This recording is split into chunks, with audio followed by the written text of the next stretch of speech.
What's good, YouTube? Back with another video. In this video, I'm going to be talking about why every single producer should become an audio engineer, as you probably see from the title. I'm going to give y'all 5 reasons why I became an engineer from becoming a producer, and a story for how I got to engineer in Chicago for G Herbo's artist, Big Op. But before we get into the video, I'm going to need y'all to like this video up and subscribe as well. Yes, you, subscribe. I promise you that it will be worth your while, and if you're a producer looking into engineering, this video is definitely for you, so watch to the end. But no need to waste no time, let's get right into the video. Number 1, the first reason why every producer should become an audio engineer is the most obvious: the unlimited placements. The amount of placements you can get just from learning how to record an artist is absolutely endless, trust me. And I will say this, ever since I've started recording, I've been able to charge artists for studio time and for my beats as well. Usually as a producer, you probably spend all your time on Instagram trying to find artists, but now imagine you record the artist yourself. You're in the session while they're making the actual song. Now you see where I'm heading. You're able to play your beats in the session if you're cool with the artist, and now you could build a relationship with that artist directly without actually having to go through Instagram. Imagine that though. No more Instagram, no more DMing, no more people at the Hollywood. Now you're actually in the session with the person. I've seen countless engineers do this. Most of them aren't even producers, but they're good enough to get their beat placed, because the truth is, artists will not care how good your beat is. If it sounds hard and it's the right vibe in the moment, they'll hop on the beat. And this is why I say being a producer engineer is the method. Also, if you're in a big city and you manage to work at a recording studio, imagine how many artists you will come in contact with. In real life is way better than online. If the artist can actually see you and figure out what type of person you are, of course they're gonna want to work with you. And also, being in the studio as an engineer gives you oral points. That might sound corny, but literally it does, because now you're able to post on Instagram who you're working with, and that will attract other producers to want to work with you, even the bigger producers. So no, you do not have to grind for credits or try to grind for placements. Simply just get good at recording, go to the studio and get some clients. Number 2 is the opportunities you get. This kind of ties into my first point, but I'm gonna give y'all a little story time. So November 2024, I went to Chicago. In Chicago, I linked up with Chief Keef's artist, Lil Flash, and I linked up with G Herbo's artist, Big Op. In these 2 separate occasions, I came through to the session with a whole bunch of producers. But luckily for me, I was the only person that knew how to use Pro Tools. If you do not know what Pro Tools is, it's a DAW just like FL Studio, and it's mostly used in professional recording studios. Almost every recording studio that you know uses Pro Tools, as well as most big songs are mixed and mastered on Pro Tools. But anyways, going into the session, we had a big problem because nobody knew how to use Pro Tools except for me. So while these artists came in and producers in the room are trying to get their beat placed, I didn't really need to worry about getting my beat placed because I already had a credit on the song. Me being the engineer allowed me to actually get a feel on how these artists actually record, and I got some sick pictures out of it, as you can see right here. But all in all, it was an amazing experience. I definitely need to go back, but that experience never would have happened if I never knew how to use Pro Tools. And that goes to show that if you know how to record, opportunities will just open for you. Also, you don't need to be the best at mixing and mastering. There's so many presets and so many tutorials online. You just need to have a little understanding, and you should already because you're a producer. It's basically almost the same concept, and honestly, I feel like it's way easier than becoming a producer, and definitely worth your while if you are an upcoming producer. Number 3,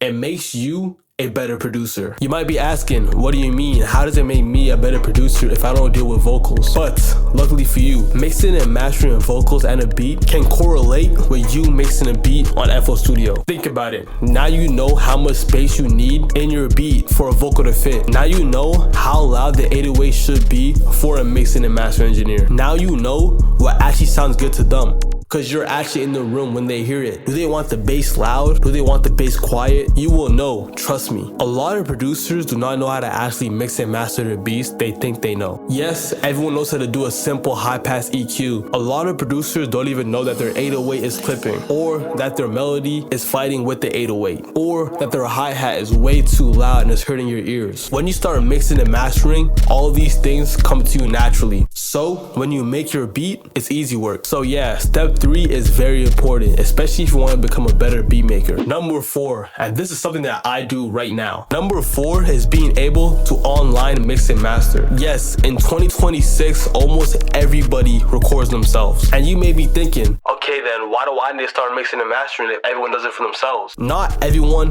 is good at mixing and mastering. Now, of course, you will need to perfect your craft, but if you get good at mixing and mastering, that's where the money is at. Because now you can start hitting up artists and offer your services. Just by doing simple outreach, you can have an empire in 3 to 6 months with a bunch of people all around the world sending you stems to mix and master. Now, you don't even need to go to the studio anymore. You can do it all from your crib, and you can finish everything in 2 to 3 hours. It's honestly a cheat code and an easy way for you to quit your job. Imagine this. You waking up in your crib, going downstairs to your studio and mixing and mastering. I don't know about y'all, but to me, that's like a dream world. And I'm making it happen right now. I'm telling you guys, it really is a cheat code. I remember in 2019 when I wanted to become an artist, I knew how hard it was to mix and master. Now, I was in grade 9 and I was using Audacity, and now it's way different because BandLab is a cheat code. But BandLab kind of makes you sound like everybody else. Just with you engineering on Pro Tools, Logic, and FL Studio, you already have an edge over the BandLab warriors. Disclaimer, I am not hitting on BandLabs. If you use BandLab, you're doing great. I'm a little bit jealous though, because when I started, there was no BandLab. There was Audacity and Adobe Audition. But yeah,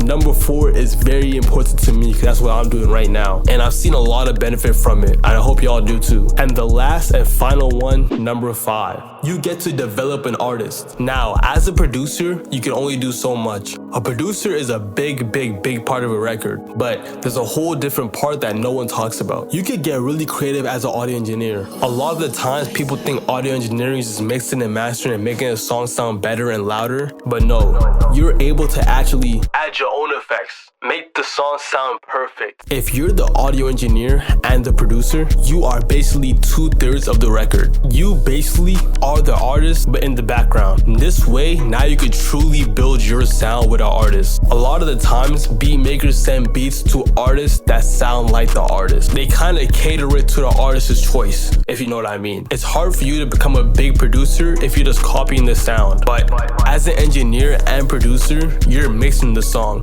You're also producing the song as well. You're basically making the song. Unlike DJ Khaled, you are what makes the song come alive. And now the artist can't really go anywhere else because you are his right-hand man. And that will lead you to more money and more opportunities because you will be that person in your city that can record an artist and give him a hard beat. You will be unstoppable in the music industry if you do it correctly. Now, I'm not saying be greedy and just take over, but keep an account. Imagine what you could charge if you're selling the beat and the studio time as well, especially if you end up running your own studio. But hey man, that's the video. Appreciate y'all watching this. I know it's a little short video for y'all, but hopefully I gave y'all some game in the video. If y'all like this video, please subscribe, like it up, comment, do whatever. If you don't like the video, dislike it. It don't matter to me. But if you are an artist and you do not know how to mix and master, I got you. Send it to me and I'll send it back to you, mix and mastered, all fully ready. Just hit me up on Instagram. Appreciate y'all for watching this video. Catch y'all in the next one. Peace out.